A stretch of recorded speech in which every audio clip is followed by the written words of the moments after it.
नमस्कार। आज का जो वीडियो है वो कुछ अत्यंत गंभीर विषय पर है। मैं इस बारे में कई दिनों से, या कहा जाए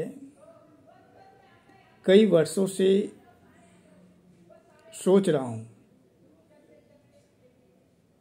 अभी भी उस पर सोच रहा हूँ, लेकिन अब मैं कुछ आपके साथ अपनी बात साझा करना चाह रहा हूँ। जो बातें मैं अभी कहूँ उस बातों में कमेंट जरूर कीजिएगा, टिप्पणी अपनी जरूर भेजिएगा, मेरा आग्रह है विशेष। कुछ महीने पूर्व मेरे एक यजमान ने मुझसे कहा कि पंडित जी, क्या आपका सुपुत्र भी ये पंडिताई वाला कार्य करेगा? क्या वो इस बारे में शिक्षा दीक्षा ले रहा है?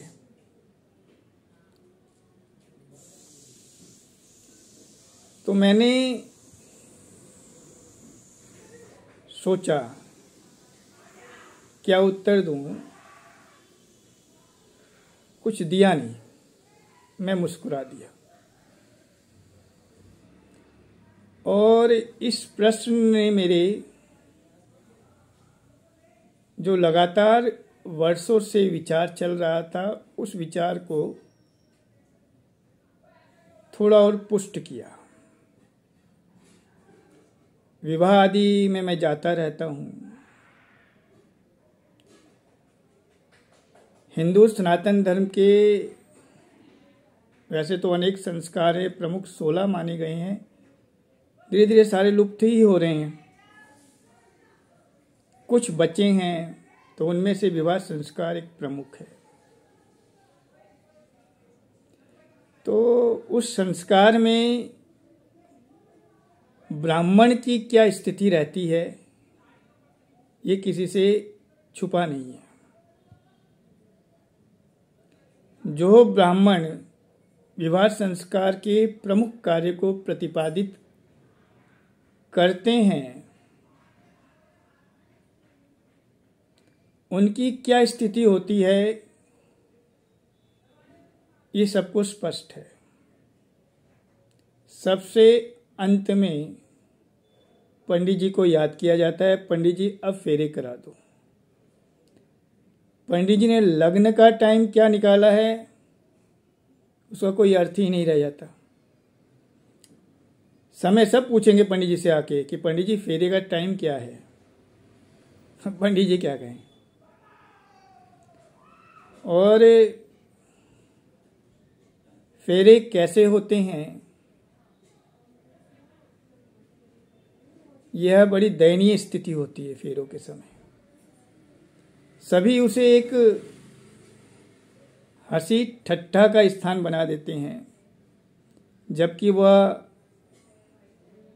लग्न मंडप एक अत्यंत पवित्र स्थान है, जहां हम देवताओं का आह्वान करते हैं, पितरों का स्मरण करते हैं, लावा परिक्रमा कराते हैं, अग्निदेव का स्थापन होता है, आदि आदि।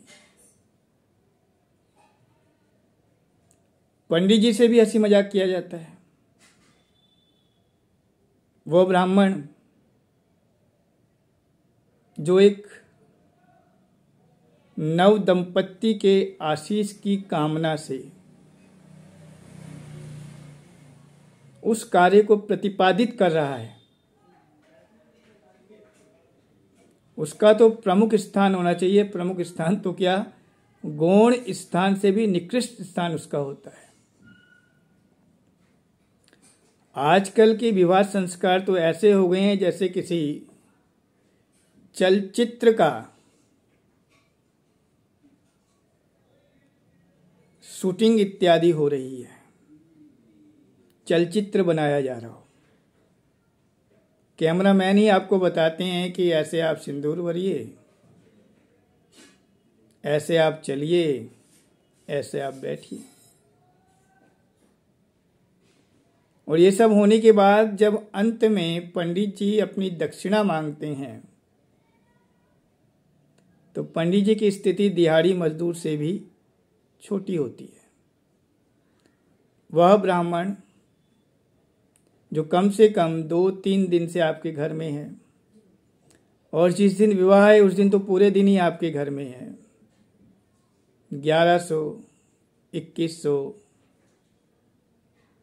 हद मार के 3100, बहुत है पंडित जी, बहुत है, बजट गड़बड़ा रहा है। इतना खर्चा किया गया, बैंड वालों पर, ढोल वालों पे न्यौछावर की गई, टेंट लगाए गए, घोड़ी की गई, उसमें बजट नहीं गड़बड़ाया। एक ब्राह्मण को उचित दक्षिणा देने में बजट गड़बड़ा गया। पंडित जी आप तो बहुत कमा गए। पूरा दिन उसने खराब किया, ब्राह्मण ने पूरी रात्रि खराब करी, उसमें भी आपने उससे रीरी करके 3100 से 5100 दिए। क्या कमाया उसने? आप किसी डॉक्टर के पास जाते हैं, आप किसी कंसल्टेंट के पास जाते हैं,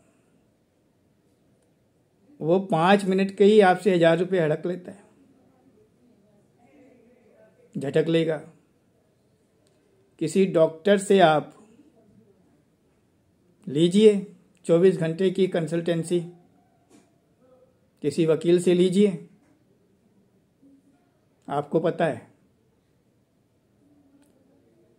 अब ब्राह्मण क्यों रात भर जागता है?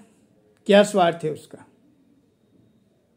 केवल 3100 5100 के लिए नहीं, क्योंकि ब्राह्मण का जीवन ही त्याग का जीवन है। उसे बचपन से यही सिखाया गया है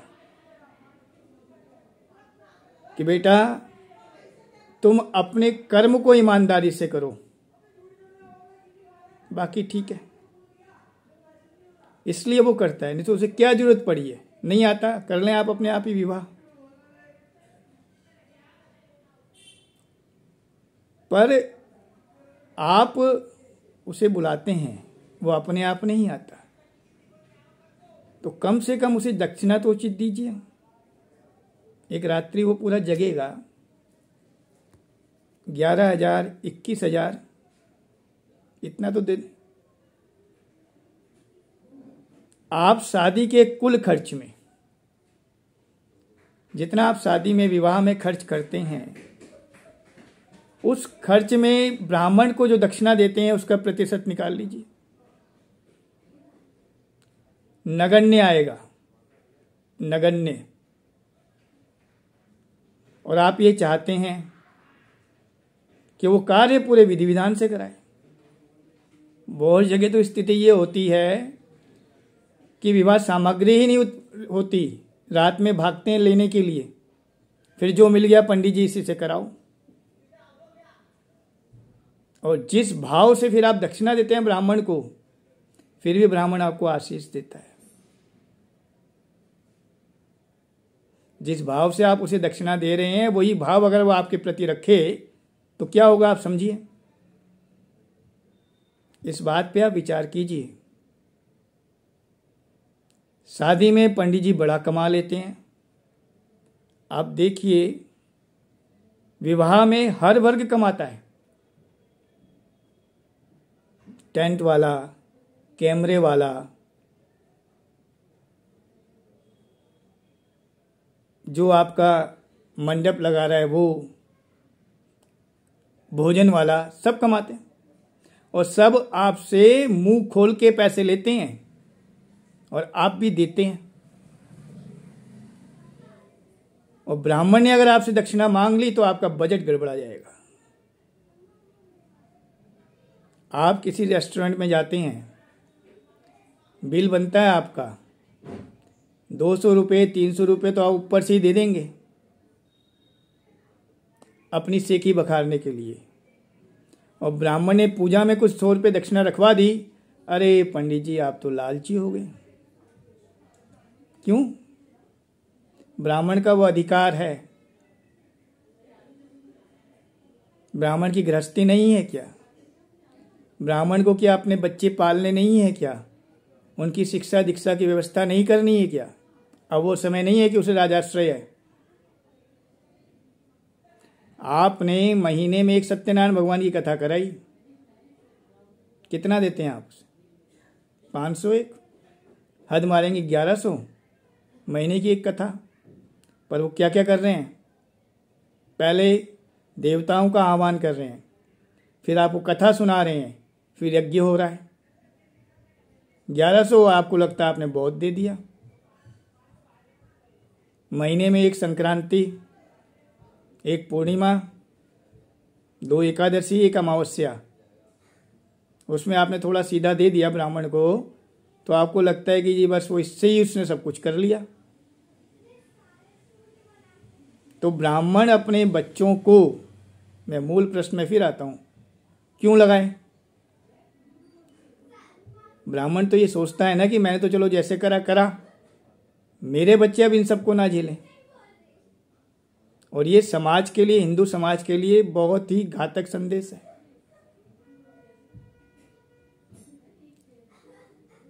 धार्मिक कार्यों को करने के लिए विद्वान ब्राह्मण मिल नहीं रहे हैं।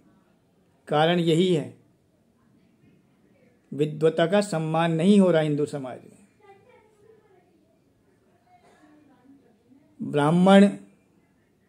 हर ब्राह्मण लालची नहीं है, अपवाद हर जगह है। जैसे हर व्यापारी लालची नहीं है, जैसे हर डॉक्टर लालची नहीं है, वैसे हर ब्राह्मण भी लालची नहीं है। अपवाद हर जगह होते हैं। अपवाद को आप नियम नहीं माने। समाज का हर वर्ग विवाह से अच्छी आमदनी ले जाता है, और जो उस मूल संस्कार को कर रहा है उसकी स्थिति आपने दिहाड़ी मजदूर से भी बदतर कर दी। आक्रांताओं के समय में ही इन ब्राह्मणों ने ही हमारे शास्त्रों को बचाया। शास्त्रों को छुपा छुपा के जंगलों में रहे, अपना जनेऊ, चोटी और तिलक नहीं छोड़ा, सिर कटा ली। मैं कोई ज़्यादा बड़ाई नहीं कर रहा, समाज में हर वर्ग का स्थान है। लेकिन अगर ब्राह्मणों ने शास्त्रों को छुपाया नहीं होता, हमारी देव मूर्तियों को बचाया नहीं होता, तो आज हिंदू धर्म की क्या स्थिति होती? आप विचार करें।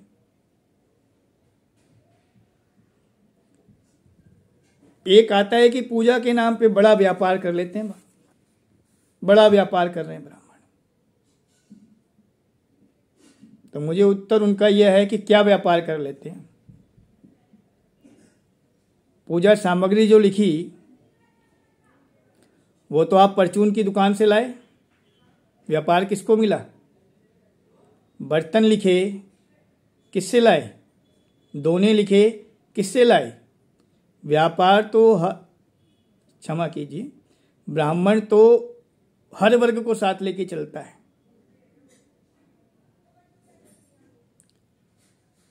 वह जब ये देखता है कि उसके विद्वता का सम्मान नहीं है, क्या यजमान को यह समझ नहीं आ रहा कि मेरे पंडित जी पूरे दिन मेरे साथ हैं, उन्हें अपनी गृहस्थी भी चलानी है, तो बिना कहे वो बोले नहीं मुझे दे देना चाहिए। वैसे तो आपको हर चीज की कीमत का पता होता है। क्या ब्राह्मण पंडित जी कितनी दक्षिणा दें? पंडित जी बोल दें इतनी, अरे पंडित जी नहीं। क्यों भाई? पंडित जी क्यों नहीं? 15-16 साल विद्याध्ययन किया, एक धोती में ही घूमे विद्याध्ययन के समय। उसके बाद अगर वो अपनी विद्वता का उचित सम्मान चाह रहे हैं तो लालची कैसे हो गए? इसलिए आप इस पर विचार कीजिए। और ब्राह्मणों से भी मेरा आग्रह है कि अपनी विद्वता का सम्मान करना सिखाएं। बात आती है कि पंडित ब्राह्मण मंदिरों में बड़े मजे कर रहे हैं। मंदिरों में क्या मजे कर रहे हैं? जितने भी बड़े बड़े मंदिर हैं वह राज्य सरकारों के हाथों में हैं। बाकी बचे मंदिर कमेटियों के हाथ में हैं। किसी ब्राह्मण की सैलरी, वेतन के बारे में आप पता कर लीजिए, आपके पैरों तले जमीन खिसक जाएगी।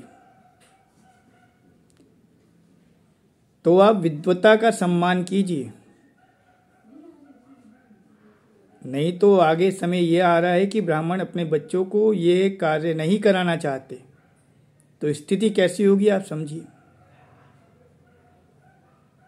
बाकी आप समझदार हैं।